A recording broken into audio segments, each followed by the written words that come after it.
नमस्कार व्यूअर्स, मैं हूं अमीश देवगन और आप देख रहे हैं देश का सबसे लोकप्रिय प्राइम टाइम शो आर पार। हिजाब के मुद्दे पर ऑनरेबल सुप्रीम कोर्ट ने खंडित फैसला सुनाया है। यानी इस मुद्दे पर दोनों जजों की राय अलग अलग है। जस्टिस हेमंत गुप्ता ने स्कूलों में हिजाब बैन को सही बताया है, लेकिन जस्टिस सुधांशु धूलिया ने कहा है कि यह मुद्दा अपनी अपनी पसंद से जुड़ा है। खंडित फैसले के चलते अब इस मामले को बड़ी बेंच में भेज दिया गया है। लेकिन हिजाब पर सुप्रीम कोर्ट का खंडित फैसला क्या आया? कुछ नेता एक बार फिर अपने बेलगाम बयानों के साथ मैदान में एंट्री मार चुके हैं। इसमें पहला नाम है समाजवादी पार्टी के सांसद और वरिष्ठ नेता शफीकुर रहमान बर्क का। ये जनाब कह रहे हैं कि लड़कियां बेपर्दा होकर गलियों में घूमेंगी तो आवारगी बढ़ जाएगी। आखिर इन्हें किसने हक दिया है कैरेक्टर सर्टिफिकेट बांटने का पूरे देश की महिलाओं को? सपा के ही एक और सांसद हैं, वरिष्ठ नेता है एसटी हसन। वो कह रहे हैं कि हिंदू महिलाएं भी तो घूंघट रखती हैं। मैं एसटी हसन जी को चुनौती देता हूं कि वो स्कूलों में कॉलेजों में एक भी ऐसी बच्ची दिखाएं जो घूंघट करके स्कूल जाती हो, क्योंकि कर्नाटक हाई कोर्ट का फैसला तो सिर्फ और सिर्फ स्कूलों में हिजाब पर बैन के लिए था। लेकिन आज भारत में बैठे हिजाब समर्थकों को मैं ईरान की तस्वीर जरूर दिखाना चाहूंगा, जहां खुद मुस्लिम महिलाओं ने हिजाब के खिलाफ सबसे बड़ी क्रांति कर दी है और देश भर से इन्हें खुलकर बेशुमार समर्थन भी मिल रहा है। तो आज इन तमाम मुद्दों पर होगा सबसे बड़ा संवाद। क्या हिजाब पर जारी रहेगा विवाद? आज का आर पार इसी पर।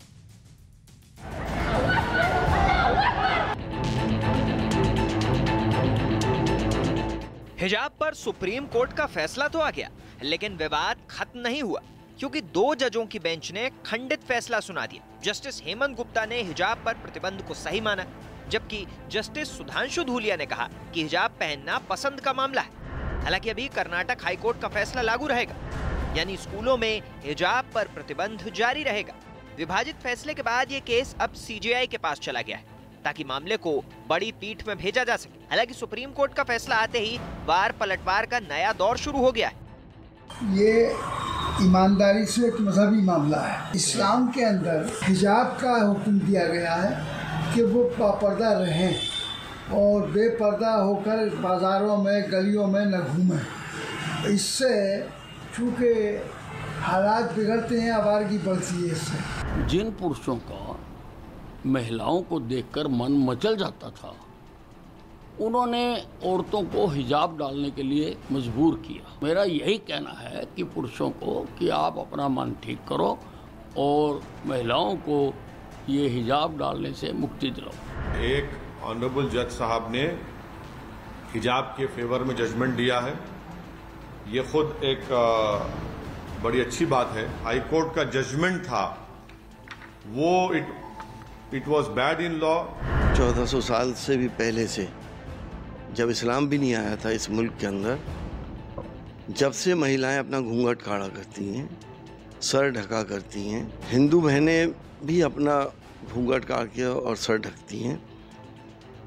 तो ये तो कंट्रोवर्सी बनाई जा रही है और बन रही है और हम लोग बेवकूफ़ बन रहे हैं। भारतीय जनता पार्टी इसको तूल देना चाहती है, क्योंकि उनके सामने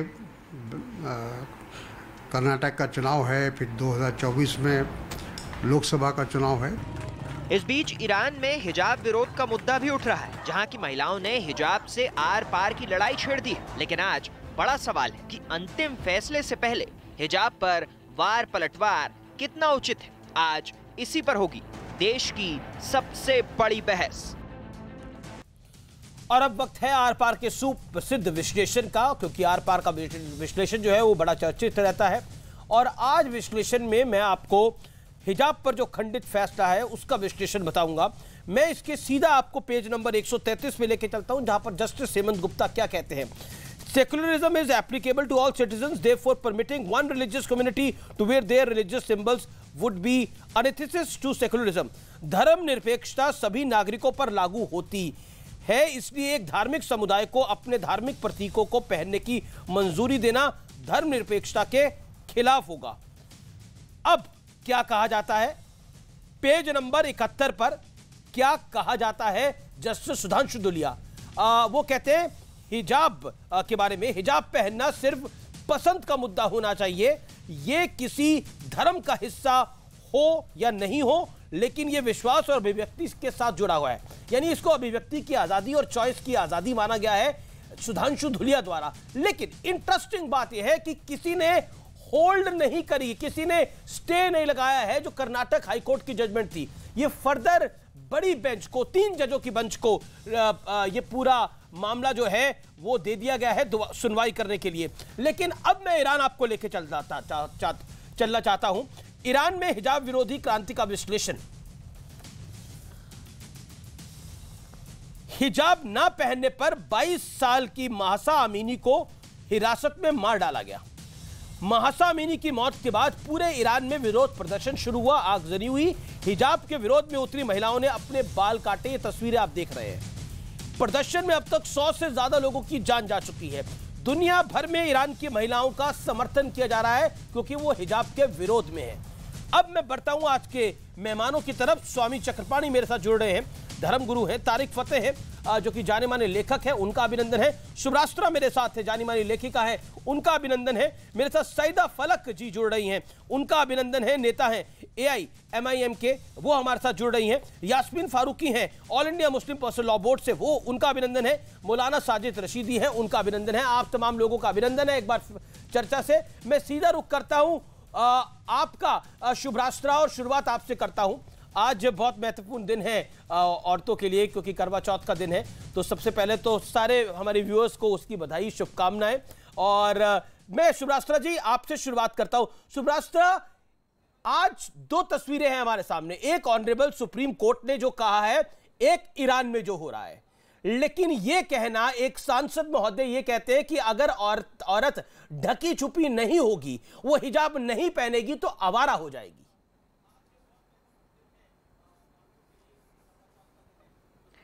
आमिश जी, हिजाब को लेकर के ये बहस नई नहीं है, और हिजाब को लेकर के प्रोटेस्ट जो हो रहे हैं, जो विरोध हो रहा है ईरान में और दुनिया भर में जो प्रोटेस्ट हो रहा है, वो भी नया नहीं है। कई समय समय पर यह मुद्दा हिजाब का सामने आता है। इसके पीछे का कारण क्या है? एक जो हमारी जो आज की जो जजमेंट हुई, वो बेसिकली वो 2 तरीके के पॉइंट ऑफ व्यू को रख रही है हमारे सामने। एक जज ने जो कहा फ्रीडम ऑफ चॉइस की जो बात है, मैं पूछना चाहती हूँ यहाँ पर, तो बहुत अच्छा है कि मुसलमान महिलाएं, ऐसी मुसलमान महिलाएं हैं जो कि नेतृत्व भी कर रही हैं। तो मैं उनसे पूछना चाहती हूँ कि अगर स्कूल में हिजाब को मैंडेटरी किया जाता है, कहा जाता है बिना हिजाब पहने आप स्कूल नहीं आ सकते, ऐसे सिचुएशन में एक 5 साल की, 6 साल की, 7 साल की बच्ची के चॉइस के बारे में वो क्या कहेंगे? जी, आज करवा चौथ है, सबको एक तो करवा चौथ की सभी सुहागिनों को बधाई। जो महिलाएं कामकाजी हैं, जैसे मैं भी कामकाजी हूं, जो महिलाएं स्वेच्छा से करवा चौथ रख रही हैं, वो तो ठीक है। लेकिन अगर यही चीज किसी के ऊपर थोप दी जाए, कह दिया जाए कि फलाना श्लोक, फलाना जो हमारा धार्मिक ग्रंथ है उसके फलाने श्लोक के हिसाब से बिना करवा चौथ किए अगर कोई महिला रहती है तो उसके साथ ये हो जाएगा, वो हो जाएगा, और 10 धर्मगुरु अगर आकर बोलने लगे तो ये गलत होगा। ये फ्रीडम ऑफ, ये हम लोगों को आज डिलिनिएट करने की जरूरत है, डिफरेंशिएट करने की जरूरत है कि freedom of choice, freedom of expression और जो फ्रीडम है महिलाओं का विरोध करने का, उसमें फर्क कहां पर हो, वहां पे लाइन कहां पर खींची जाए, ये बहुत जरूरी है। और मुझे लगता है इसमें मैं मुस्लिम नेताओं का, महिला नेताओं का पक्ष जरूर जानना चाहूंगी। मैं रुक करता हूं यास्मीन फारूकी का। यास्मीन फारूकी, शफीकुर रहमान बर्क, सांसद समाजवादी पार्टी, वरिष्ठ नेता। ये ईमानदारी से एक मजहबी मामला है, वो पर्दा करें, वो बेपर्दा होकर बाजारों में, गलियों में ना घूमें, इससे हालात बिगड़ते हैं और आवारगी बढ़ती है। आप इस पॉइंट का समर्थन करती हैं यास्मीन जी? देखिए, मैं एक बात आपको बता दूं, शफीकुर रहमान बर्क ने जो बात कही है, मैं उसको दोहराना भी पसंद नहीं करती। आप उसको बार बार दोहरा के औरतों की बेइज्जती मत कीजिए। जो बार बार चैनल पे इस बात को बार बार कहा जा रहा है, वो मुझे बिल्कुल नापसंद है। मेरा पहला जवाब तो ये है आपको। अब आप आ रहे हैं धर्म के नाम पे, तो देखिए जैसे अभी उन्होंने कहा कि जो आपका ये आज का करवा चौथ का व्रत है, ये धार्मिक है, धर्म से संबंधित है। लेकिन अगर किसी का मन कर रहा है तो रखे, नहीं कर रहा तो नहीं रख रहा, कौन उसको मार के कौड़े मार के करवा रहा है? इसी तरह आप इसको ये मान लीजिए कि धर्म में है, मजहब में है कि सर ढको, ये धर्म में है, पर कौन कितना धर्म मान रहा है मुझे उसका जवाब दे दीजिए। सिखों में बाल काटना बहुत बड़ा गलत काम है, लेकिन लोग बाल भी काट रहे हैं, दाढ़ी भी काट रहे हैं, कड़ा भी नहीं पहनते। तो ये धार्मिक भावनाएं भी तो पर्सनल है ना, वो भी तो आपकी अपनी चॉइस पे चल रही है। नमाज पढ़ना फर्ज है, जरूरी है, पर कितने मुसलमान 5 वक्त की बराबर नमाज पढ़ रहे हैं? देखिए, धर्म अपनी जगह है, वो ये कह रहा है कि आप सर ढको, अपने आप को छुपा के रखो, लेकिन एक चीज होती है चॉइस। जैसे ईरान में उन्होंने ये कहा कि हमारी मर्जी की बात है, पूरी बात होने दीजिए, मैं सिर्फ 2 मिनट बात करूंगी। वहां पे 30 सेकंड और बाकायदा कानून है, वहां ये कानून है कि वहां पे सर ढकना जरूरी है, हिजाब पहनना जरूरी है, लेकिन उसके बावजूद औरतें अगेंस्ट हैं। मैं ये मानती हूं कि अगर उनपे जबरदस्ती करना किसी का हक नहीं है। ओके, देखिए, आप कह रहे हैं उन पे जबरदस्ती करना किसी का हक नहीं है, लेकिन 5 साल की बच्ची को हिजाब डालना वो उसकी 5 साल की बच्ची की चॉइस होगी कि वो अपना मुंह लपेट कर चले, वो उसकी चॉइस होगी। ऐसा कौन सी बच्ची करना चाहेगी? आप क्या अपने बच्चों को, मेरा इसका जवाब ले लीजिए, क्या आप अपने बच्चों को अपनी मर्जी से स्कूल भेजते हो या उनकी मर्जी से भेजते हो? आप जब तक वो बालिग नहीं होती हैं, उनके माँ बाप उनके जिम्मेदार हैं, अच्छाई और बुराई के। बालिग होने के बाद वो क्या करती हैं, वो पर्दा करना चाहती हैं, वो नहीं करना चाहती। Let Shubhrashtra make a point. Okay, लेकिन आप शुभराष्ट्र 40 सेकंड एतराज नहीं कर सकते। शार्प 40 सेकंड शुभराष्ट्र, यास्मीन जी की बात का जवाब दें, Tariq Fateh is waiting. Okay Shubhrashtra ji, sharp 40 seconds. Yasmin ji, मैं आपसे एक ही सवाल मैं आपसे पूछना चाहती हूँ। आपने बहुत अच्छे से बात रखी, आपने चॉइस की बात को सेंटर पे रखा, मैं इसकी प्रशंसा करती हूँ। लेकिन आप मुझे बताइए, अगर आप 3, 4 साल, 5 साल की बच्चियों को शुरू से ही हिजाब पहना कर रखेंगी, तो क्या आपको लगता है कि वो 12, 13, 14 साल की उम्र में जब उनकी चेतना विकसित होगी, तो क्या वो एक तरीके से बायस नहीं होगा? क्या उनको ऐसा नहीं, फिर तो ये जो जितनी भी धर्मांधता है, जितनी भी कट्टरता है, वो यही से ईरान में तो बचपन से समझाइए ना, आपके जो हदीस में है, से हिजाब पहनती यास्मीन जी, मैंने बात पूरी नहीं की, आप सुन लीजिए, पहले सुन लीजिए ना, सुन लीजिए एक बार, आराम से बात सुन लीजिए। ये क्योंकि बहुत बड़ी, ये बहुत जरूरी विषय है महिलाओं के लिए, खास करके भारत जैसे देश के लिए। आज जो स्कूल हैं, हमारे यहाँ सरकारी स्कूल हैं, हमारे यहाँ कॉन्वेंट स्कूल चलते, सब जगह पे अब यूनिफॉर्म की व्यवस्था है। अब उस यूनिफॉर्म पे अगर कोई बोले कि मुझे हिजाब डाल करके ही अपनी बच्चियों को भेजना है, तो ये सरासर गलत है। यास्मीन जी, आप बच्चियों को 16-17 साल की हो जाने दीजिए, तब तक आप उनको, जो भी आपका धर्म ग्रंथ है, आप उनको पढ़ाइए। 18 साल की उम्र के बाद अगर महिलाएं कहती हैं, बच्चियां कहती हैं कि वो हिजाब में कंफर्टेबल है, वो रहने दीजिए। आज 30, 32, 34 साल की उम्र में मैं करवा सकती हूं, मुझे कोई दिक्कत नहीं है। आपको आप जवाब दे, मुझे पता है कि मैं जिस सिंबल, नहीं, एक सेकेंड, जिन प्रतीकों, हाँ यार, एक बार जवाब आप दे दीजिएगा, जिन प्रतीकों के साथ मैं बैठी हूं, मैं जानती हूं कि कई बार ये प्रतीक औरतों के पैरों में बेड़ियां भी बनती हैं, लेकिन मैंने अपनी बंदिशें निर्धारित करने के लिए उतना दिमाग पाया, और वो दिमाग पाने के लिए मेरे धर्म ने, मेरा जो समाज था, उसने मुझे उतनी उचित शिक्षा दी। मेरा सिर्फ इतना कहना है कि आप बच्चियों को 18 साल, 16, 17, 18 साल तक पढ़ने दीजिए, समझने दीजिए, फिर आप फ्रीडम ऑफ चॉइस की बात कीजिए। और अगर सुप्रीम कोर्ट को लगता, अगर यास्मीन जी, अगर सुप्रीम कोर्ट को लगता, तो वो फैसले, वो कर्नाटक हाई कोर्ट के फैसले पर रोक लगा देता, लेकिन कर्नाटक हाई कोर्ट का फैसला रोका नहीं गया है, वो जारी रहेगा अपनी जगह पर। देना है इस बात का। जी यास्मीन जी, आप बोलिए, तारिक फतेह। देखिए, बात सुनिए, जैसा आपने कहा, बिल्कुल आपकी बात को मैं इस बात से ये सोचिए कि जो ईरान में चल रहा है, बगावत चल रही है, तो क्या उन्होंने 5 साल की उम्र से हिजाब नहीं पहना था, लेकिन एक सर्टेन एज पे आके उनको वो पसंद नहीं आया, वो बागी हो गई, तो फिर आपका ये लॉजिक ही रॉन्ग हो गया। क्यों? क्योंकि वो तो बाद में उन्होंने जब शऊर पाया। दूसरी बात यह है कि आप एक एजुकेशनल सेंटर में अगर आप उस बात पे, और मैडम आप ये बताइए, मैडम आप खुद ही, यास्मीन जी, आप अपने सवाल का खुद ही जवाब दे रही हैं। आप एक इस्लामिक सोसाइटी, आप ईरान के अंदर एक इस्लामिक सोसाइटी जबरदस्ती अगर अपने बच्चियों को हिजाब डालने की कोशिश कर रही है, वो विरोध कर रही है। भारत एक सेकुलर सोसाइटी, आपके अकॉर्डिंग भारत एक सेकुलर सोसाइटी क्या इस्लामिक सोसाइटी बनने की कोशिश कर रही है जो हिजाब को प्रमोट करेगी? हम क्यों हिजाब को प्रमोट करेंगे? ना हम घूंघट को प्रमोट करें, ना हम हिजाब को प्रमोट करें। ये त्रुटि है, ये त्रुटि है, ये त्रुटि है। ये प्रमोशन की इसको आवश्यकता नहीं है, इसको खंडन की आवश्यकता है।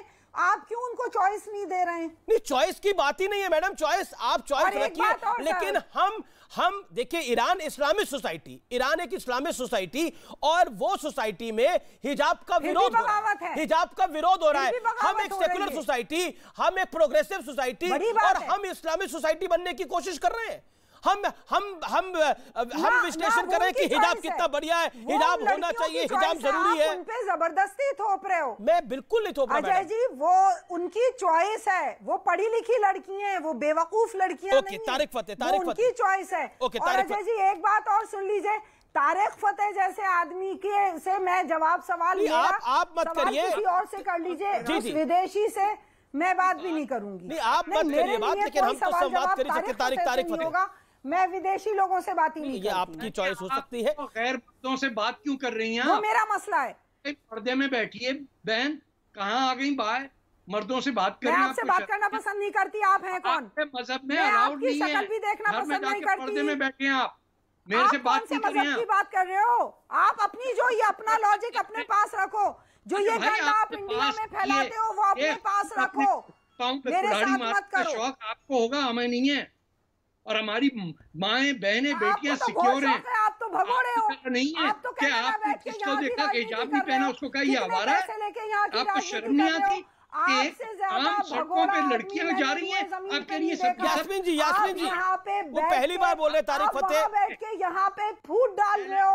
आप दुनिया के सबसे गलत आदमियों में आपसे बात करना पसंद नहीं करती। मैं आपकी शक्ल भी देखना पसंद नहीं करती। जो मेरे भारत को फूट डालो, राज करो, अंग्रेजों की नीति से ये भारत के बारे में कुछ बात करना। एक सेकंड यास्मीन जी, क्यों बुलाया आपने मुझे? यास्मीन मैं अगर ये यास्मीन अजय जी, मैं इनसे बात नहीं करना चाहती। ये आपकी चॉइस है कि आप उनसे बात नहीं करना चाहती। अच्छा, उनको अपनी बात बोलने का अधिकार है, भारत एक लोकतांत्रिक देश है। ओके तारिक फतेह, आप उनसे नहीं, आप उनसे चर्चा मत करिए। लेट मी गेट तारिक फतेह, मैं आपकी बात आता हूँ। ईरान, मेरा बेसिक सवाल है, मेरा सवाल बहुत बेसिक है। ईरान एक इस्लामिक सोसाइटी है जहां पर हिजाब का विरोध हो रहा है। हम एक प्रोग्रेसिव सोसाइटी माने जाते हैं, हम एक सेकुलर सोसाइटी माने जाते हैं, और हम भी हिजाब का समर्थन कर रहे हैं, या फिर यानी हमारे देश में भी एक बड़ा वर्ग है जो हिजाब के समर्थन में खड़ा है। आप जाइए, बांग्लादेश की प्राइम मिनिस्टर नहीं आई थी अभी यहाँ, वो मुसलमान नहीं है। बेनजीर भुट्टो मुसलमान नहीं थी। टर्की की प्राइम मिनिस्टर जलत मुसलमान नहीं थी। पूरे दुनिया के अंदर मुसलमान सिर्फ ये यूपी, बिहार और इंडिया की रह गई हैं उर्दू बोलने वाली। यानी ये अंदाजा लगाइए, क्या आप कह रही हैं कि तमाम मुसलमान औरतों को सर ढापा जाए और उनको कहा जाए ये नेक परवीन है, और वो औरतें जो नहीं पहनती हैं वो तो हैं आवारा? उनमें कौन हुआ? सारी हिंदू और सिखरियां। आपको अंदाजा नहीं है कि ये मुस्लिम ब्रदरहुड, इख्वानुल मुस्लिमीन का एजेंडा है। ये मिस्र से निकला था, जमात इस्लामी और इख्वानुल मुस्लिमीन ने, ये सियासी झंडा है, ये हिजाब नहीं है। और ना ही कुरान में कहीं सर ढांपने का हुक्म दिया। कुरान में क्लियर लिखा अपने सीनों को ढांपो, और इन लोगों ने बना दिया उसको सर और बाल। ठीक है, मैं पर्सपेक्टिव दिलवा देता हूं। मेरे साथ सईदा फलक है, पैनलिस्ट हैं हमारे साथ। सईदा फलक जी, let me complete okay, Tariq Fateh, make your point. Tariq Fateh ji, make your point. Complete your point. Please do.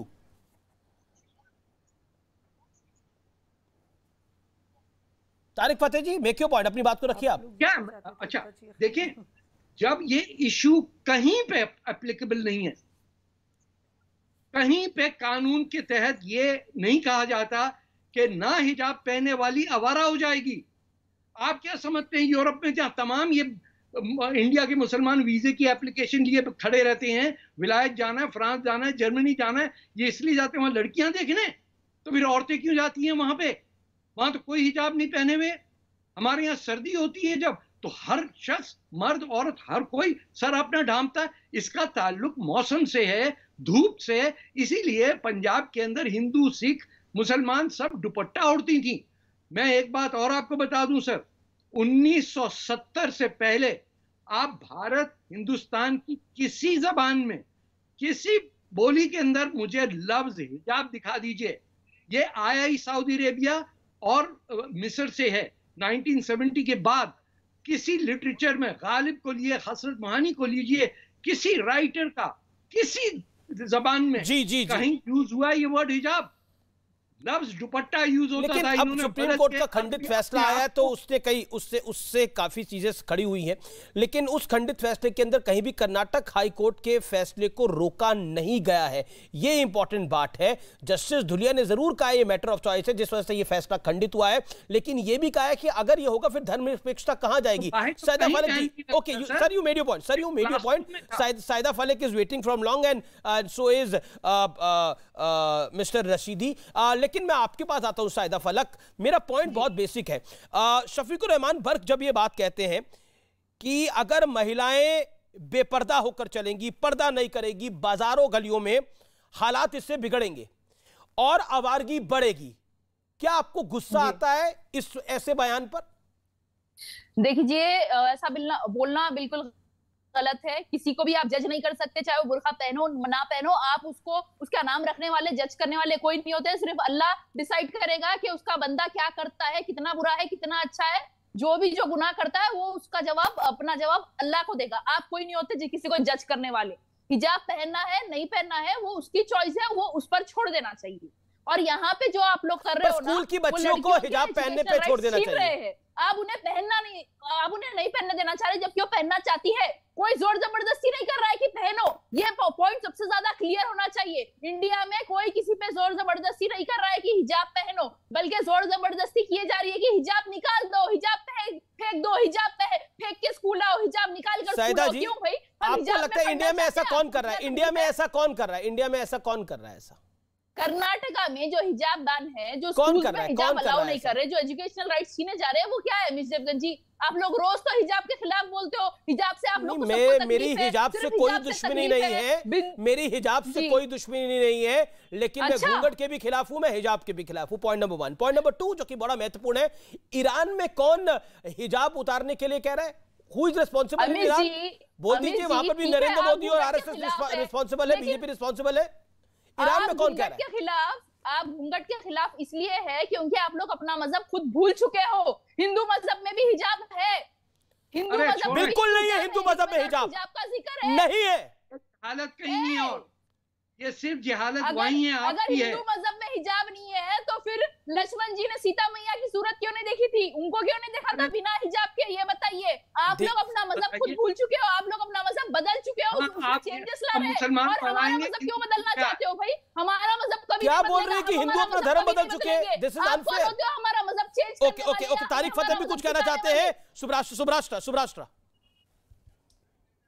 सुब्राष्ट्र अपना मजहब बदल चुकी है, वो चेहरा दिखा रही है, मुझे बहुत हंसी आ रही है आमिश जी ये जान करके। नहीं मैं मुझे इसी बात पे बहुत हंसी आ रही है कि पता नहीं इन्होंने कहां से कौन सा लिटरेचर पढ़ा है। आप सऊदी अरेबिया का लिटरेचर छोड़ करके जो साइदा जी जो हमारी रामायण है, वाल्मीकि रामायण है, वो पढ़िए, रामचरितमानस पढ़िए। ऐसा कहीं भी नहीं है। लक्ष्मण जी ने सीता जी का चेहरा इसलिए नहीं देखा क्योंकि वो उनको मातृ रूप में देखते थे और चरण के अलावा उनकी नजर कहीं नहीं गई। अगर मैं आपकी टर्मिनोलॉजी में एक्सप्लेन करूं तो ये जो पर्दा है, आंखों का पर्दा, आंखों में जो हया होनी चाहिए, जो पुरुषों में होनी चाहिए, वो उस हया की बात है। सीता मैया कहीं पर घूंघट लेकर के हैं ऐसा मैंने भी नहीं देखा। और मैंने पूरी वाल्मीकि रामायण चाट लिया कवर टू कवर। उसके अलावा भी जो 16 रामायणें और हैं उसमें भी बहुत हद तक मैंने पढ़ा हुआ है। तो नहीं, आप गलत चीजें नहीं, आप कुछ भी बोलिए, मैं नहीं बोल रही, लेकिन आप मेरे धर्म को लेकर गलत बातें मत फैलाइए साइदा। और आपने जो कह दिया, चिल्लाइए मत।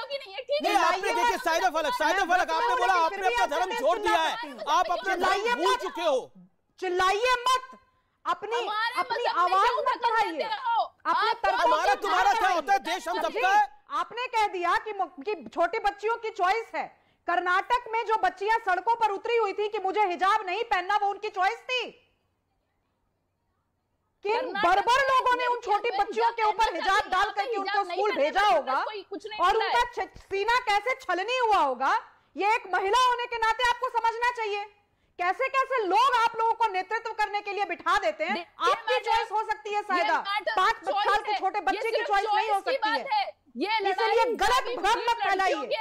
और खबरदार जो आपने सीता मैया के बारे में और लक्ष्मण के बारे में कुछ भी अनाप शनाप बकने के प्रयास किया हो, बैन नहीं करेंगे, तिलक बैन नहीं करेंगे, रामायण के साथ खिलवाड़ करने की प्रयास किया, बैन नहीं करेंगे, क्रॉस बैन नहीं करेंगे, बैन एक साइदा फलक एक सेकंड, इत्मीनान से मेरे साथ बाकी भी दो मेहमान हैं, उनके पास भी मुझे जाना है। मेरे साथ स्वामी चक्रपाणी भी हैं, मेरे साथ मौलाना साजिद रशीदी भी हैं, तारिक फतेह भी कुछ कहना चाह रहे थे। आपने एक बात को बोला, इस बात को मैं पकड़ता हूं और ब्रेक के बाद आता हूं। आप देख रहे हैं आर पार, आपने बोला आप लोग अपना धर्म छोड़ चुके हो, मैं ब्रेक के बाद आ रहा हूं इसी पॉइंट पर।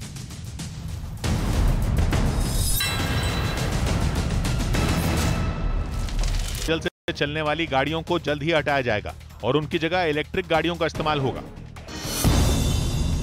मध्य प्रदेश में 16 अक्टूबर को केंद्रीय गृह मंत्री अमित शाह एमबीबीएस के हिंदी पाठ्यक्रम की शुरुआत करेंगे। एमबीबीएस की पढ़ाई हिंदी में करवाने वाला मध्य प्रदेश देश का पहला राज्य बनेगा। देश के हम पहले राज्य होंगे, ये एक हमारा बड़ा सपना पूरा हो रहा है। दिल्ली के पीतमपुरा इलाके में मंदिर में चोरी के आरोपी युवक और युवती को सीसीटीवी फुटेज के आधार पर पुलिस ने गिरफ्तार कर लिया। जम्मू में 1 साल से रह रहे लोग अब वोटर लिस्ट में अपना नाम शामिल करवा सकेंगे। सरकार की ओर से इसकी अधिसूचना जारी कर दी गई। राजस्थान के उदयपुर में पुलिस ने सरकारी बस से शराब की कई बोतलें जब्त की। इसके साथ ही उसके ड्राइवर को भी हिरासत में ले लिया। 4 पेटी बियर और 18 बोतलें दारू की मिली।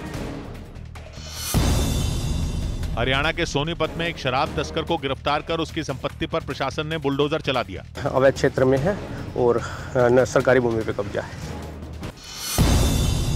महाराष्ट्र के गढ़चिरौली में पुलिस ने नक्सलियों के 2 कुकर बम बरामद किए, जिन्हें बाद में नष्ट कर दिया गया।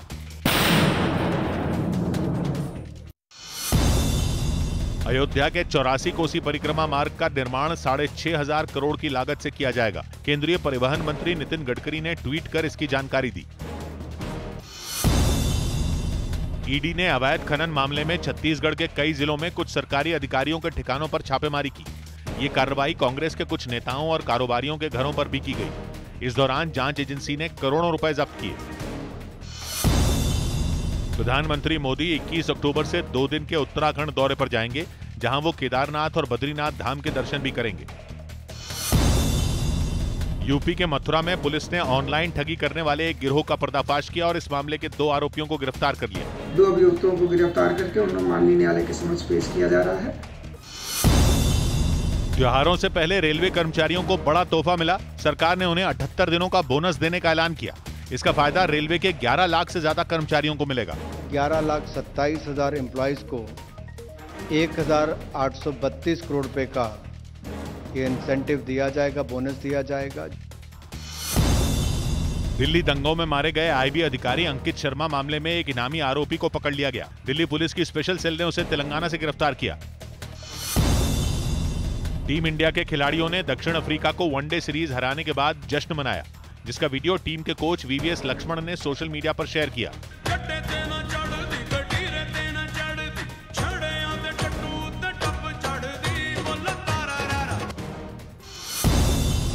पंजाब सरकार ने दिवाली, गुरुपर्व, क्रिसमस और नए साल के जश्न के लिए पटाखों पर दिशा निर्देश जारी कर दिए, जिसके तहत राज्य में सिर्फ ग्रीन पटाखे जलाने की मंजूरी दी गई। उत्तर प्रदेश के सीतापुर में भारी बारिश और फिर बांध से पानी छोड़े जाने की वजह से कई इलाकों में बाढ़ जैसे हालात बन गए, जिसके बाद एसडीआरएफ की कई टीमें तैनात कर दी गई। घाघरा नदी में पानी अपने अब तक के उच्चतम, इस सीजन के अपने उच्चतम जलस्तर पे था। दिल्ली के पास गुरुग्राम में एक मकान में जोरदार धमाका हो गया, जिसमें 2 बच्चों समेत 6 लोग घायल हो गए। बताया गया कि घर में रखे पटाखों में आग लगने से यह हादसा हुआ। शादियों में बम पटाखे बजाता था। केंद्रीय मंत्री ज्योतिरादित्य सिंधिया ने दिल्ली में उद्योग भवन के बाहर सफाई अभियान में हिस्सा लिया।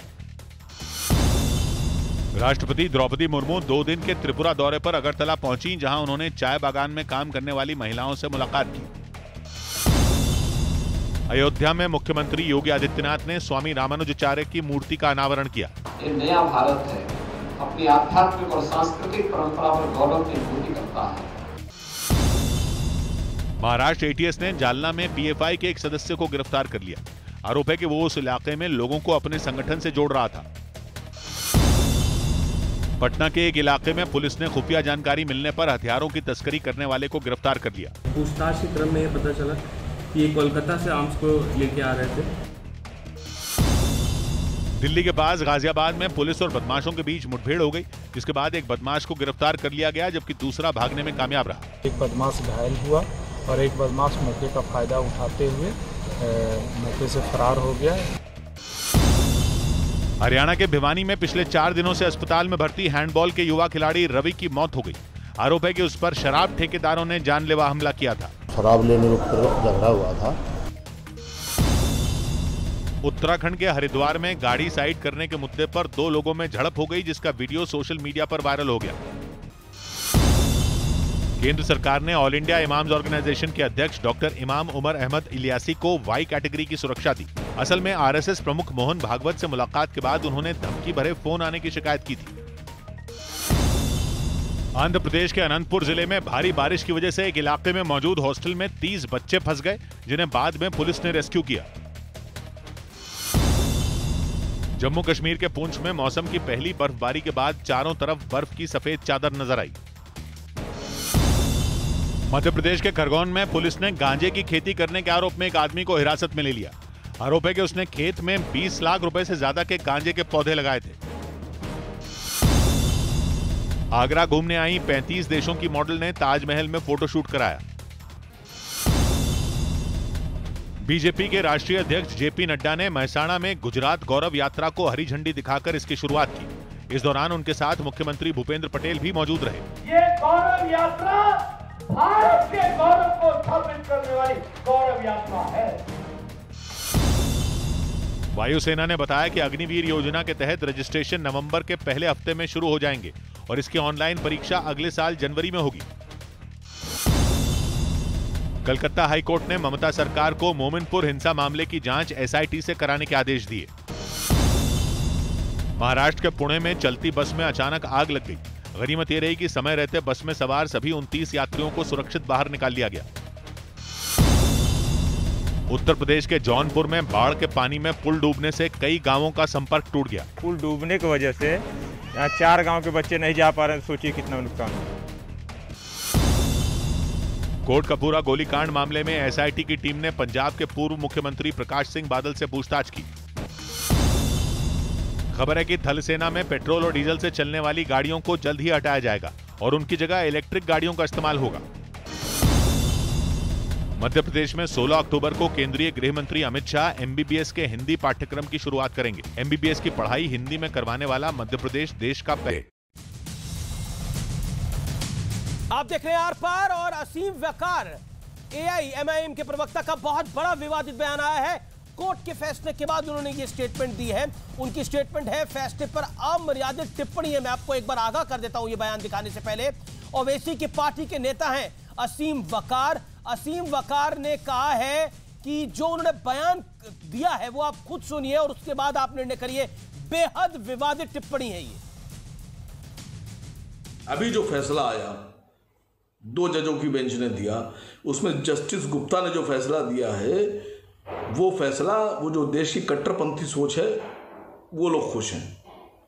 और जस्टिस धुलिया ने जो फैसला दिया है कि उन्होंने कहा हाई कोर्ट का फैसला गलत, उसको गलत ठहरा दिया, वो देश की सेकुलर सोच को जाहिर करता है।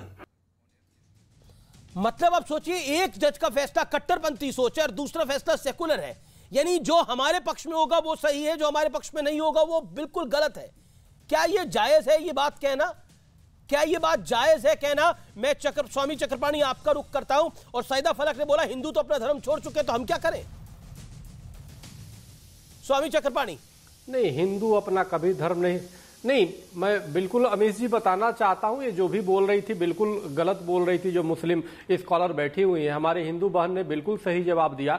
एक तो हमारे यहाँ कोई पर्दा प्रथा इस तरह से नहीं था कि हिजाब पहना के महिलाओं को ढक दे। हमारे यहाँ महिलाओं को बहुत स्वतंत्रता थी। यत्र नारेस्तु पूजन्ते रमन्ते तत्र देवता का जहाँ वो हो, जहाँ पे सीताराम के पहले माँ सीता का नाम लिया जाता हो, जहाँ राधे कृष्ण के पहले माँ राधे का नाम लिया जाता हो, वहाँ पे किसी भी प्रकार की संकीर्णता नहीं है। लंका में जब माँ सीता थी, जब रावण जाता था मिलने तो वहां पे है तृणधर ओट कहत वैदेही, एक तिनका के सहारे बात करती थी, तिनका रख करके तृणधर ओट कहत वैदेही। तो ये कह दो कि उनको पूरी ढका गया। ये हमारे यहाँ निगाहों में जो आप बताए कि हया की बात है, हमारे यहाँ निगाहों में होता है, जिसको बहन और माँ कह दिया वो माँ हो गया, बहन हो गई। तो सवाल इस बात का है, इस तरह की संकीर्ण। सबसे पहले अमित जी इस बात को समझना होगा कि आखिर ये बीज बोया कौन? ये बीज वही पीएफआई द्वारा बोया गया है, वही मुस्लिम संस्थाओं द्वारा बोया गया है जो देश को गजवाए हिंद 2017 में बनाने का उद्देश्य पाले हुए थे। उन्हीं का हिजाब तो जानबूझ करके एक आग लगा दिया,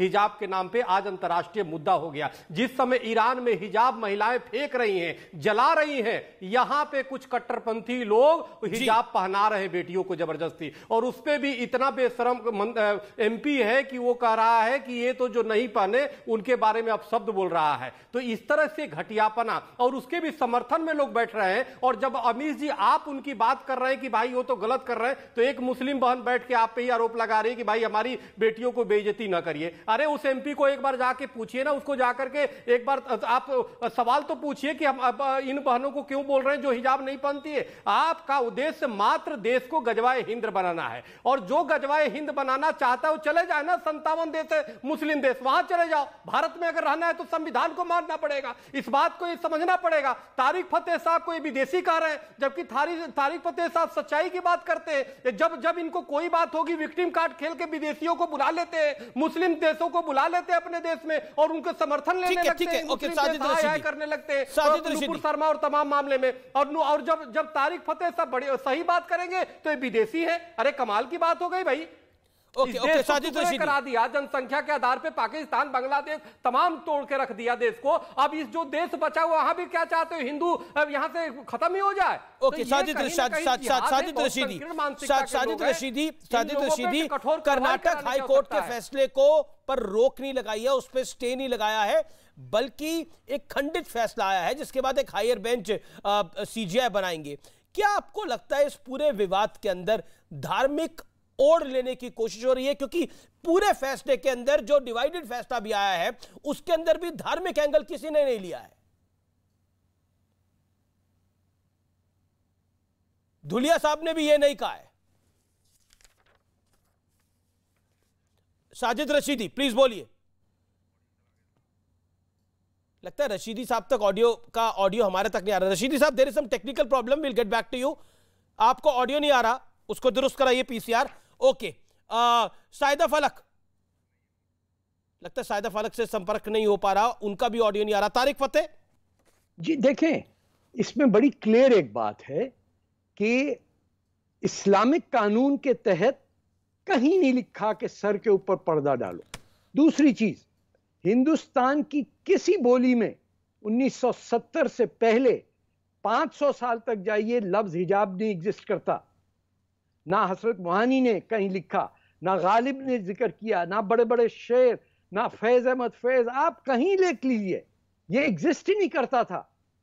ये क्यों नहीं एग्जिस्ट करता था? क्योंकि इसका कोई अमल ही नहीं था। हिंदुस्तान जो बर्रे सगीर है, ये आया है, मुस्लिम ब्रदरहुड का फ्लैग है, ये इसको समझिए। ये औरतों के सर पे सियासी झंडा लगाने का और घुमंड से घूमने का कि लानत दिखाओ, वो तुम बेशरम औरतें हो, तुम्हारा सर खुला हुआ है। ये आप हिंदुस्तान में रह के हिंदू औरतों को कहेंगी कि ये आवारा हैं और हम नेक परवीन हैं, बस खत्म होगी बात।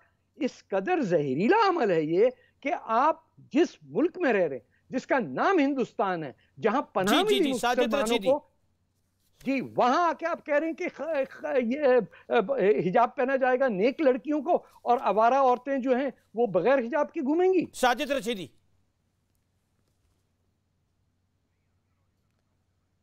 लगता है उनके ऑडियो में परमानेंटली कुछ प्रॉब्लम आ रही है। Will again correct him. Sajid Rashidi को दोबारा हम करेक्ट करेंगे, प्रॉब्लम आ रही है, इसको ठीक कराइए। लेकिन जिस तरह से ये कहा गया हिंदू अपना धर्म भूल चुके हैं, इसके क्या मायने हैं? मतलब साइदा फलक ने इसको ब्लेटेंटली कह दिया, जिस पर हाईली ऑब्जेक्ट किया सुब्राष्ट्रा ने भी और साथ ही साथ स्वामी चक्रपाणी ने भी। मैं एक बात जानता हूं सर, कि अगर एक मुसलमान आके हिंदुस्तान में रह के सनातन धर्म को पढ़े नहीं और समझे नहीं, तो उसका क्या ताल्लुक है हिंदुस्तान से सर? हम यहाँ आए क्यों हैं? क्या अभी तक प्यास नहीं बुझी? पार्टीशन करा के 1 मिलियन आदमी मार दिया, 10 लाख आदमी मार दिए, फिर पाकिस्तान ने जाके बांग्लादेश में जेनोसाइड किया। अरे किस किस का खून लेकिन करेंगे? ये मैटर, हिजाब तो मैटर एक चॉइस का है ना सर? नहीं हिजाब वो कह रहे हैं कि मैटर चॉइस का है। अगर मैटर चॉइस का है तो ईरान में अपनी चॉइस नहीं चलने दे रही और यहाँ पर चॉइस है। मेरी बात सुनिए, कहीं पे भी पाबंदी नहीं लगी हिजाब की हिंदुस्तान में। सिर्फ क्लासरूम की बात थी कि क्लासरूम के अंदर यूनिफॉर्म पहनी जाएगी।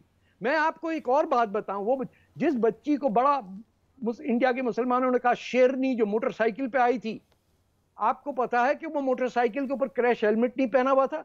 जहां कानून के मुताबिक उसे अपना सर ढकना था, ना सिर्फ इजाजत थी बल्कि लाजमी था, वहां तो उसने हेलमेट नहीं पहना। वो आई, मोटरसाइकिल उतारी और दनाते हुए स्कूल के अंदर घुस गई, अल्लाह अकबर के नारे लगाते हुए। आप ये देखिए कि एजेंडा क्या है। कई इनमें मासूम लोग फंसे हुए हैं क्योंकि हिंदू दुश्मनी रग रग में बिठाई जाती। जी जी जी जी जी ये काफिर हैं, ये 2 लफ्ज काफिर और जिहाद। जब ठीक है, साजिद रशीदी का ऑडियो हमारे तक आ रहा है। अब साजिद रशीदी बोलिए, अपनी बात को रखिए आप। जी देखिए अमीश, मैं आपको इसका जवाब दूंगा जो आपने सवाल किया था। मैं सबसे पहले ऋग्वेद आपके सामने रखना चाहता हूं। ऋग्वेद के पेज नंबर 833 मंत्र नंबर 19 और 20, मंत्र नंबर 19 और 20 उसमें लिखा है, ईश्वर ने तुम्हें औरत बनाया इसलिए तुम अपनी आंखें झुका कर रखा करो, पुरुषों की तरह मत देखा करो, अपने पैर एक दूसरे से सटाकर रखा करो और अपने वस्त्र मत खोला करो, खुद को घूंघट में छुपाकर रखा करो। यह ऋग्वेद कह रहा है, ये मैं नहीं कह रहा हूं, ऋग्वेद कह रहा है। हवाला दे रहा हूं मैं आपको।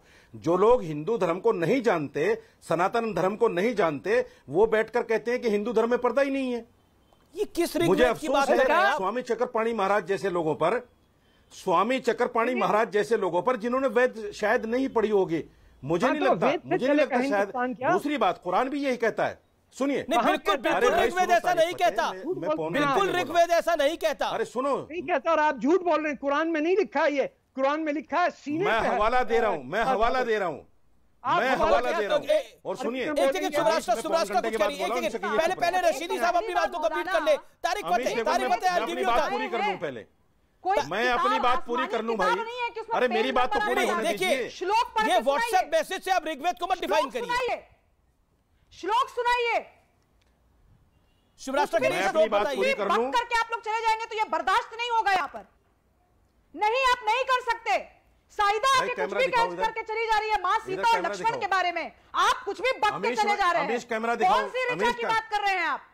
पढ़िए आप वो ऋचा पढ़िए। इस औरत से कहिए एक तो तमीज से बात करें। श्लोक इस औरत से कहिए एक तो तमीज से बात कीजिए। इस औरत से कहो तमीज से बात करे। अगर आपको सनातन धर्म का पता ही नहीं है, आपको जानकारी नहीं है, आपको सनातन धर्म की जानकारी नहीं है, ऋग्वेद के बारे में कुछ भी बकवास करके आपको सनातन धर्म की जानकारी नहीं है। श्लोक पढ़ो आप। अमीश ये क्या है आप श्लोक पढ़ो। मैं पौन घंटे में बोला हूँ और मैंने एक सच्ची बात रखी है और ये तिलमिला गई। वो कह रहे हैं आप इनको आईना दिखा दिया, इनको आईना दिखा दिया। दीजिए तो जरा नहीं, मैं आज फैसला करूंगी। ऋग्वेद लाइए वहां से। मैं आपको हवाला दे रहा हूं, मैं आपको हवाला दे रहा हूं। बताइए, श्लोक पढ़कर सुनाइए। मैं आपको हवाला दे रहा हूं, पेज नंबर 833। रशीदी जी, आपको चैलेंज करा जा रहा है। आप बताइए ऋग्वेद में कौन सा श्लोक है, वो श्लोक सामने रखिए। शिवराष्ट्र कह रही है मैं श्लोक सामने रखूंगी। ऋग्वेद की जहां तक हमें जानकारी है ये नहीं है उसमें कहीं। ओके, आप बोलिए ना। एक शिवराष्ट्र, आपने अपने वक्तव्य को रखा। ओके, आप बोलिए रशीदी साहब। आपको नहीं जानकारी है रशीदी साहब, बोलिए। मैं आपको अमीश देवगन अरे तो श्लोक कैमरामैन से श्लोक पढ़ के बताइए ना। मैं ऋग्वेद के हवाले से बोल रहा हूं। प्रकांड विद्वान बन रहे हैं। मैं कैमरामैन से, अरे कैमरामैन थोड़ी श्लोक बताएगा, श्लोक तो आपको बताना पड़ेगा ना। कैमरामैन से देख रहे हैं। नहीं, मेरी किताब दिखाएं। अरे क्या किताब दिखाएंगे आप? किताब पर आपको मैं मौका देता हूँ, किताब को उठा के लाइए, दिखा दीजिए आप। नहीं हो जाता शिवराष्ट्र किताब दिखाने को तैयार है। सच नहीं हो जाता, ऐसे चिल्लाने से झूठ सच नहीं होता। मेरे पास चिल्लाने से झूठ सच नहीं होता। अरे कौन सा पढ़िए ऋग्वेद को, पढ़िए सनातन धर्म को। आपको तो सनातन धर्म की हवा भी नहीं है, आपको सनातन धर्म की हवा भी नहीं है। 800 पेज में बताइए ना, बताइए ऋग्वेद की कॉपी है, बताइए। आपको तमीज नहीं है बात करने की, आपको तमीज नहीं बात करने की, आपको तिरमिल आ गई, आपको मैंने बताइए ना, आप तिरमिल आ गई।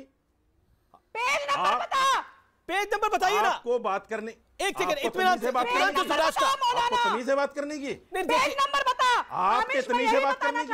पहले तो आप माफी मांगे इस बात के लिए, आप क्या बता क्या कर रही है, के साथ बता क्या कर रही है, को लेकर बहुत ही बता क्या कर रही है, और आज आपको तमीज से बात करने नहीं की, सकती, आपको तमीज है बात करने की, चैलेंज करती हूँ, तू बता किस पेज आपको नंबर तमीज है बात करने की। नहीं, पहले तमीज सीखिए, तो मुझे पेज पहले तमीज सीखिए। मेरे पास कोई तमीज नहीं है। अरे पहले तमीज सीखिए, मैं कोई तमीज नहीं रखूंगी। पहले तमीज सीखिए, पेज नंबर बता, श्लोक बता। मोहतरमा तमीज सीखिए, एक सेकंड, आपने देखिए, एक सेकंड, मैं निवेदन कर रहा हूँ, सुब्राष्ट्रा आज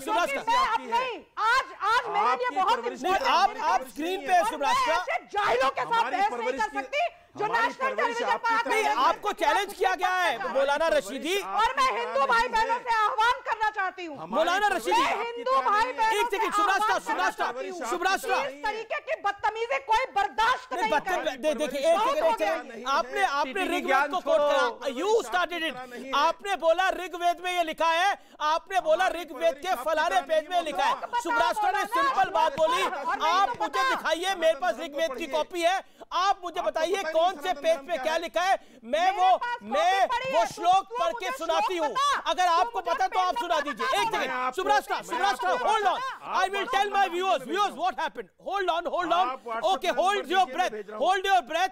आप, मेरा निवेदन है मौलाना रशीदी, आपने एक बात को बोला, आपने ऋग्वेद को कोट किया, you quoted Rigveda as per you, आपने बोला फलाने पेज पर लिखा है कि हिंदू औरतों को ढक के चलना चाहिए, इससे उसके अलावा आपने 3 बातें बोली इसके अंदर, I don't want to repeat it, लेकिन सुब्राष्ट्रा ने इसको कहा, एक सेकंड सुनना पड़ेगा, मौलाना रशीदी मुंह में हाथ आपने डाला है, मौलाना रशीदी जी, आपको सुनना पड़ेगा, ये गलत है ना। आप मुझे बताइए, आप बताइए कौन से पेज पे ऋग्वेद के लिखा हुआ है, ऋग्वेद के कौन से पन्ने पे लिखा हुआ है कि हिंदू औरतों को ढक छुप के आना चाहिए और हाथ पैर जोड़ के रखने चाहिए, ये कहां बोला हुआ है, ये कहां बोला हुआ है, पेज नंबर बताइए।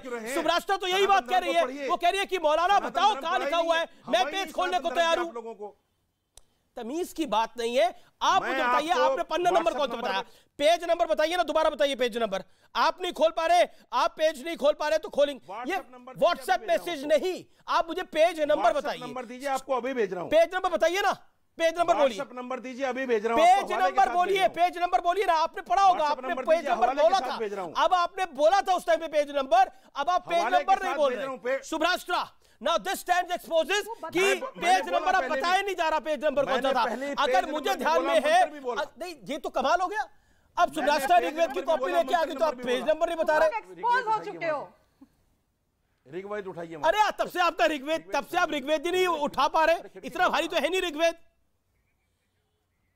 अरे वो रचना सुना दीजिए, ऋग्वेद में कौन सी रचना थी, रचना कौन सी थी ऋग्वेद में, ये देखिए ऋग्वेद है कि नहीं है, देखिए ऋग्वेद है, हाँ तो ये तो पन्नी भी नहीं खोल रही है, आपने पढ़ा ही नहीं है, देखिए ऋग्वेद है कि नहीं है, पेज नंबर बताइए, ऋग्वेद है कि नहीं है, पेज नंबर बताइए, पेज नंबर बताइए, मैं एहतराम के साथ रखता हूँ, मैं एहतराम के साथ रखता हूँ, पेज नंबर बताइए, पेज नंबर बताइए, मैं धार्मिक किताबों को एहतराम के साथ रखता हूँ, बिल्कुल एहतराम के साथ रखिए, पेज नंबर बताइए ना, मैं धार्मिक किताबों को पेज नंबर बताकर, अरे कमाल की बात है, पेज नंबर बता के श्लोक बताइए, आप एहतराम के साथ रखता हूँ, बिल्कुल एहतराम के साथ लगना चाहिए, धार्मिक किताबों को पढ़ना भी चाहिए ऋग्वेद को, जिससे आपका जीवन अच्छा होगा। किताब को मत बताइए, पेज नंबर 833 श्लोक की बात कर रहे हैं, पेज नंबर 833 मंत्र नंबर 19-20, मंत्र नंबर 19-20 पढ़िए, आपको तो सनातन धर्म की हवा भी नहीं है, एक बात, हवा भी नहीं है आप लोगों को, मंत्र नहीं है, आप लोगों को सनातन धर्म की हवा भी नहीं है, ही नहीं, आप जानते भी नहीं है, ऋग्वेद में है सूक्त,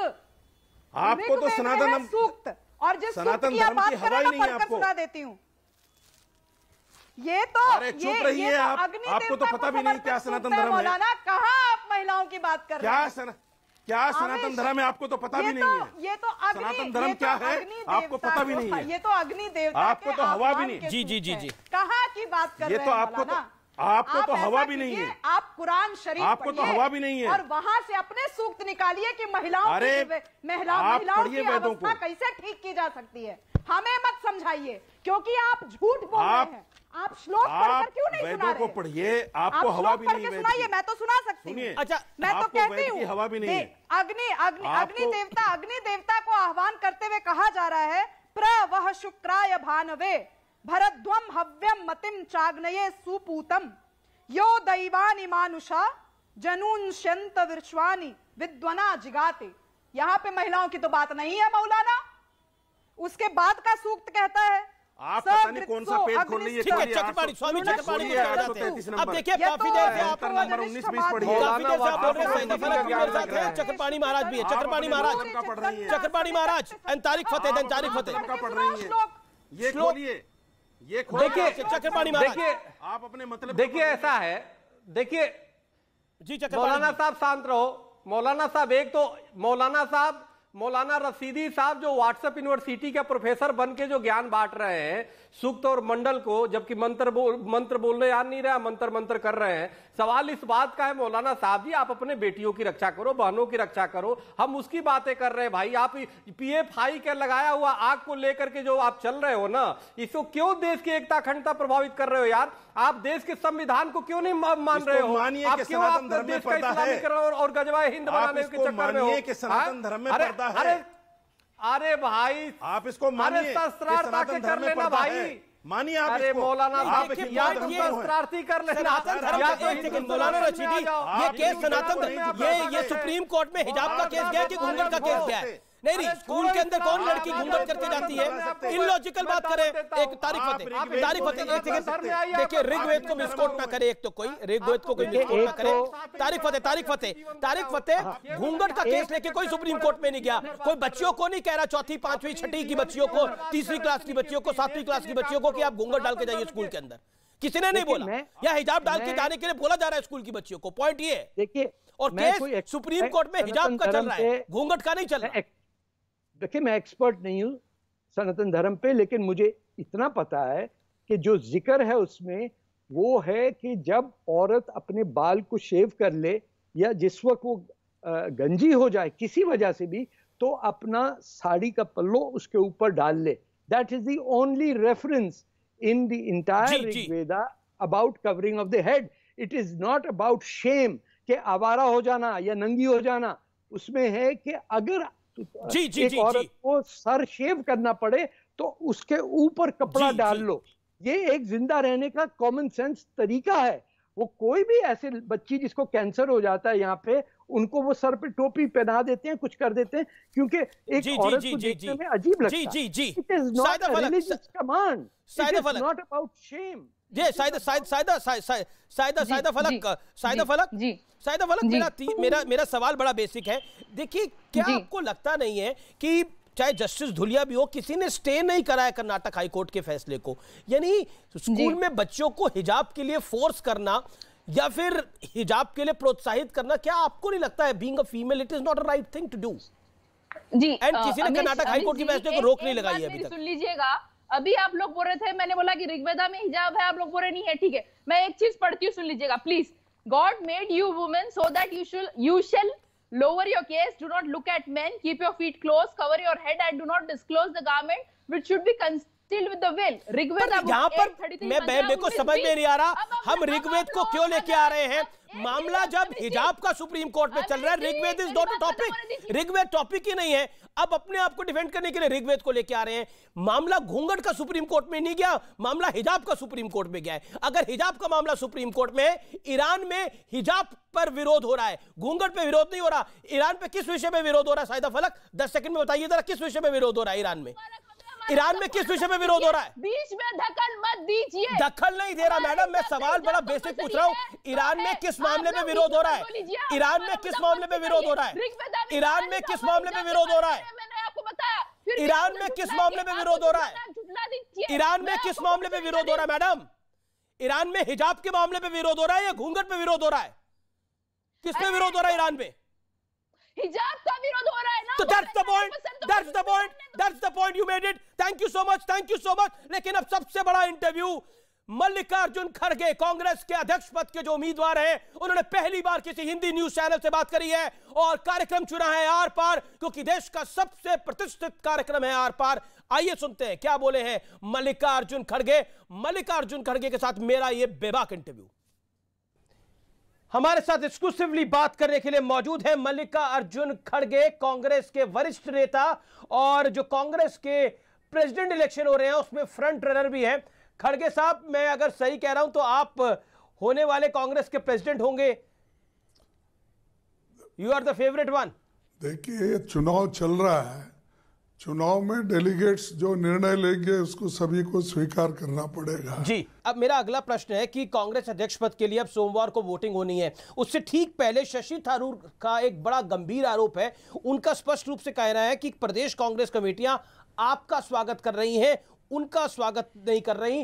पीसीसी चीफ जो है कई राज्यों के, उनसे मुलाकात तक नहीं कर रहे। तो फ्री एंड फेयर इलेक्शन ये कैसे होगा? अरे मैं क्या, तो यानी शशि थरूर ने चुनाव की प्रक्रिया पे सवाल खड़ा कर दिया। ये देखो खड़गे साहब, उसको मैं क्या कर सकता हूँ? मैं भी एक उम्मीदवार हूँ और मेरे कैंपेनर जो चुनाव के कैंपेनर है और मुझे जो ये हमारी टीम मदद कर रही है, और आपको मालूम होगा जिस दिन मैं चुनाव का प्रचार मेरे घर से प्रारंभ किया, उसी दिन वो लोग सारे मुझसे जुड़े हैं। जी सर। और वो लोग कोशिश करके जहाँ मीटिंग बुलाते वहाँ पर मैं जाता हूँ। मैं किसी को ये नहीं कहता कि तुम आओ, तुम मत आओ, या तुम मेरे लिए कुछ करो। किसी पीसीसी को भी नहीं करता, सीएल तो थरूर साहब को शक क्यों हो रहा है? हाँ, शशि थरूर साहब को शक क्यों हो रहा है? मुझे मालूम नहीं भाई, मैं उनके शक को मैं कैसा जान। लेकिन वो तो ये भी दावा कर रहे हैं कि नतीजे एक तरफा होंगे, चौंकाने वाले होंगे। देखो, उनको मालूम, मेरे को मालूम नहीं। बीजेपी का आरोप है कि जो भी कांग्रेस का नया प्रेसिडेंट होगा वो गांधी परिवार के रिमोट कंट्रोल से चलेगा, वो रिमोट कंट्रोल द्वारा संचालित होगा। इन आरोपों को आप कैसे देखते हैं? ये सरासर, अब अगर आप कांग्रेस प्रेसिडेंट का इलेक्शन जीतते हैं देखिए कि रिमोट कंट्रोल प्रेसिडेंट होगा, ये देखो, ये सब झूठे हैं। कांग्रेस में रिमोट कंट्रोल होता है, फलाना होता है, कैंडिडेट जो भी अध्यक्ष बनेगा वो रबर स्टैंप होता है। ये सब जो लोग इस पार्टी के छवि को खराब करने वाले हैं। और बीजेपी का तो हमेशा ये कहना, उनसे क्या लेना देना है हमारे पार्टी के इलेक्शन से। उनके पार्टी में कुछ इलेक्शन हुए, डेलीगेट्स हैं, इलेक्शन अथॉरिटी है, क्या उसके तहत उनका चला है? सब वो आज तक जितने भी उनके प्रेसिडेंट बने सभी कंसेंसस पे बने हैं, और वैसे लोग हमको डेमोक्रेसी का सबक सिखा रहे हैं। लेकिन क्या आपको लगता नहीं है क्योंकि कांग्रेस पार्टी गांधी परिवार द्वारा ड्राइव होती है, इसलिए ये आरोप लगते हैं क्योंकि गांधी परिवार जो है वो कांग्रेस पार्टी को ड्राइव करता है? What is your take on this mister खड़गे? ये देखो, यही क्योंकि आप लोग वैसा परसेप्शन बना रहे। गांधी फैमिली ऐसा किसी को बोली नहीं आप कंटेस्ट करो बोल, उनको सबको फ्री छोड़ दिया है, और जो चाहते हैं वो इस इलेक्शन में कंटेस्ट कर सकते हैं। अगर आपका डेलीगेट का सपोर्ट है, लोगों का सपोर्ट है, तो आप चुन के आ सकते हो। तो ये सिर्फ गांधी परिवार, देखिए बार बार गांधी परिवार बोलने से ये अच्छा नहीं होगा, क्योंकि ये गांधी परिवार part and parcel of Congress है। आपका एक बयान है जिसको लेकर एक प्रतिक्रिया आ रही है। आपने बोला कि हम ईद पर बचेंगे, बकरा ईद पर बचेगा तो मुहर्रम में नाचेगा। उसको लेकर एक कंट्रोवर्सी बनाने का प्रयास हो रहा है। बीजेपी के ने भी उस पर कुछ बोला है, कुछ संगठनों ने भी कुछ बोला है। What is your take on that? क्या कहना चाहते हैं? देखो, उस पर मैं बहस फिर करना नहीं चाहता। जो लोग हैदराबाद कर्नाटक एरिया में, हैदराबाद स्टेट में पहले थे, अभी भी हमारे हैदराबाद स्टेट, मराठवाड़ा, इधर सब जानते हैं जी। वो कि उसका वो जो कहावत है वो कलोकियल लैंग्वेज में कहे सो है, उसको बार बार दोहराना, उसके बारे में कहना, फिर मैं उसको या इस टीवी से भी फिर एक बार नहीं दोहराना चाहता हूँ। लेकिन आपको लगता है कि आपके उस स्टेटमेंट से बकरीद पर बचेंगे तो मुहर्रम पे नाचेंगे, उससे कंट्रोवर्सी ने जन्म लिया, या फिर उस कंट्रोवर्सी को जन्म मिल गया एक कंट्रोवर्सी को? ये देखो, कंट्रोवर्सी क्या बात है? जब आप लोग जाके उधर देखिए ना, हर भाषा में एक कहावत होती है, उसके तहत तो कलोकियल लैंग्वेज में वैसा बोलते हैं। तो बार बार मैं उसीलिए बोला, मैं क्षमा चाहता हूँ आपकी, बार बार वो प्रश्न पूछ के फिर इसको कंट्रोवर्सी मत बनाइए। हिजाब को लेकर आज एक जजमेंट आया है सुप्रीम कोर्ट का, और उसमें एक जो बेंच था उसमें एक जज ने एक ऑर्डर दिया है, दूसरे जज ने दूसरी बात कही है। Where does Congress stand? आपका टेक क्या है इस पूरे मामले में? अब हम इंतजार करेंगे, क्योंकि ये जो इससे बड़ी बेंच में जाएगी